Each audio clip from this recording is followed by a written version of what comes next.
My friend, you have met a terrible, terrible demise.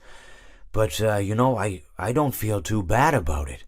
After all, if it weren't from me, it would have just been from someone else, you know? I guess what I'm trying to say is life goes on. For everyone else, life goes on, not for you. You're dead.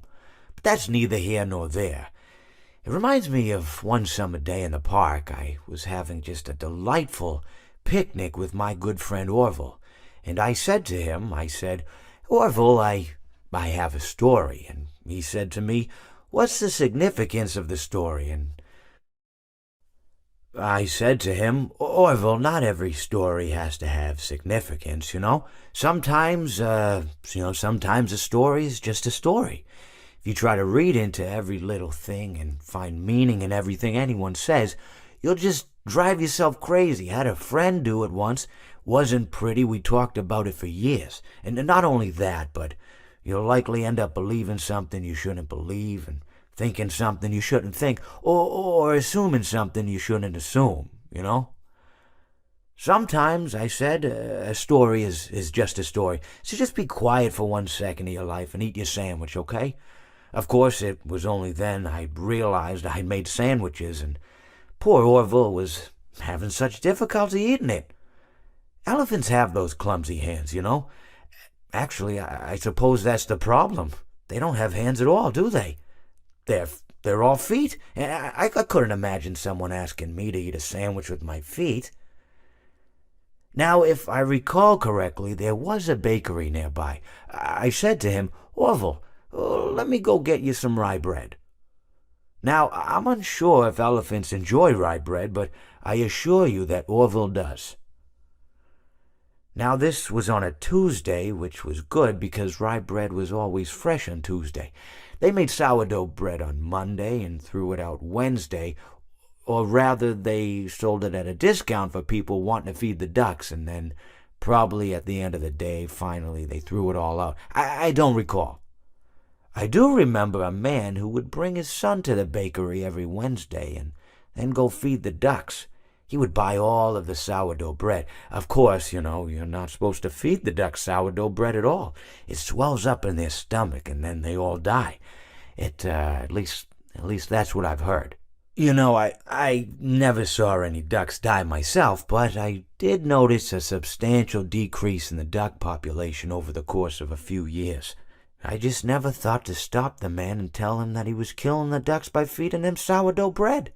And if you want my opinion on the matter, and I told Orville this as well, if you want to feed ducks, or birds, or any kind for that matter, it's best to buy seed. I mean, when you think about it, breads of any sort don't occur in nature. They don't grow on trees or spring up from the bushes. I don't think birds know what to do with bread. What was I saying? Oh, yes. So I bought Orville some rye bread. What a fine day it was. It seems that you have met your end. What a pity. I don't feel too bad about it, though. After all, if it weren't me, it would have just been one of the others, I guess. I'm honestly just glad to be out of those air ducts.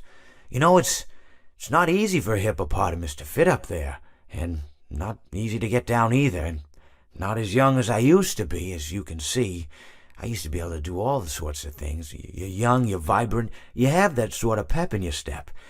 It reminds me of a conversation I was having with one of my good friends, Orville. We were having a nice picnic one day. I believe it was summer. No, perhaps it was... Was it the fall? Yes. It was the fall because the leaves had turned already. But I said to Orville, I says, Orville, I have a story to tell you. And Orville looked at me, kind of odd and said, what's it about? I said to him, not every story has to be about something, Orville. Sometimes a person just wants to talk. Why does everything have to be a story? I said to him. He just looked at me and he said, well, you said you had a story. And, he was quite right. I did, in fact. I told him I had a story. I suppose if a person just wants to talk, then it's best to not announce that you're telling a story. Telling a story does come with its own pressures and expectations, I suppose.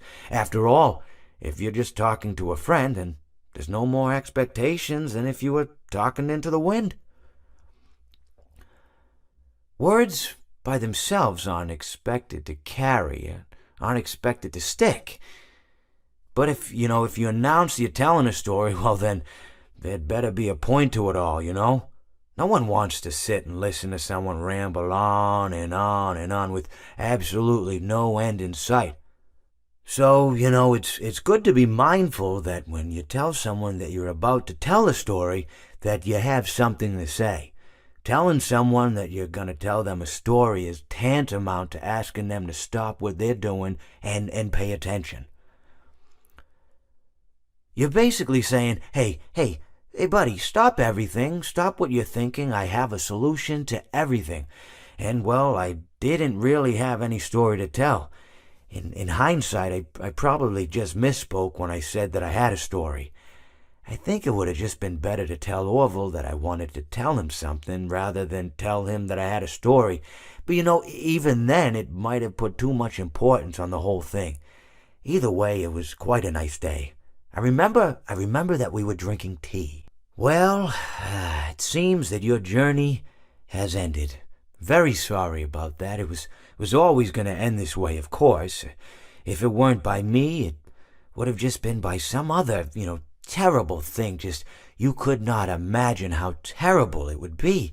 Just, I get scared thinking about it. I'm glad it's not me. It reminds me of a time I was speaking to my good friend Orville. We were sitting on a park bench watching the pigeons. I was on the left, he was on the... Oh, wait, was I on the right or left? Anyways, it doesn't matter. We were sitting on there watching the pigeons. And I said to Orville, "Friend, those birds are frozen." And he kind of looked at me like I'd lost my mind. But I reminded him that it was winter, and often birds will sit in a tree until they freeze.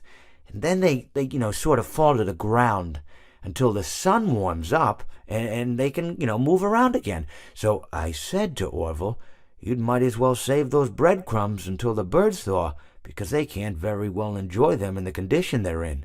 To which he asked what I meant, and asking what condition the crumbs should be in before he threw them to the birds, assuming that I meant the birds couldn't enjoy the breadcrumbs in the condition that the crumbs were in, when in fact I had meant the birds could not enjoy them in the condition that the birds were in, considering that the birds were frozen. So he took a moment and then threw his last handful onto the ground. I said to him, "Orville, why did you throw the breadcrumbs to the birds when I just told you they're frozen?" To which he responded, "The breadcrumbs are not frozen." Again, misunderstanding my words. I didn't mean to say that the breadcrumbs were frozen when I said I told you they're frozen. I'd been referring to the birds.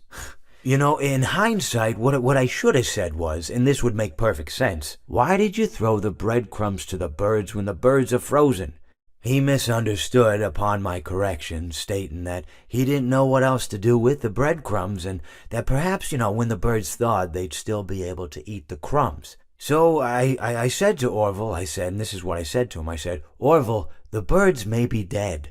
It seems that you have met a horrible demise, my friend, but, these things happen, and life goes on. Not for you, obviously, you're dead. But it reminds me of a time I was having a conversation with my friend Orville. We were, where were we? I think we were by the river. We were sitting by the river and watching the fish leap over the falls. And I said to Orville, sometimes I feel like a fish leaping over and over again, always trying to get somewhere, though I don't know where, only to find myself in the jaws of a beast. He, of course, looked at me, surprised, "Have you been in the jaws of a beast, friend?" To which I said, "No, of course not, Orville." I said, No. I simply meant that life can seem like a relentless endeavor to overcome meaningless obstacles, only to meet an equally meaningless fate, regardless of your efforts, regardless of the obstacles you've passed. And Orville, he stood and proceeded to drape me with a picnic cloth, to which I asked him, I said, "Friend, what are you doing?" He looked at me very concerned, really. I feel like you've gotten too much sun." "Indeed, indeed I had." He proceeded to pour me a glass of just ice-cold lemonade. Ooh, you ever mix it with iced tea? You do like a little half lemonade, half... Ooh, it's so... You should try it some... Well, you can't because you're dead. But anyways, so you may be asking yourself, how did I go from sitting by the falls and drinking lemonade to being wedged in the air duct? Not only with Orville, but with an entire assortment of fruity-colored friends. Well, there's really no good answer to that, but perhaps I met a demise of my own at some point, and this is my afterlife or my dream, whatever it might mean. I honestly don't know. Or maybe it doesn't mean anything at all. Maybe it doesn't mean anything at all.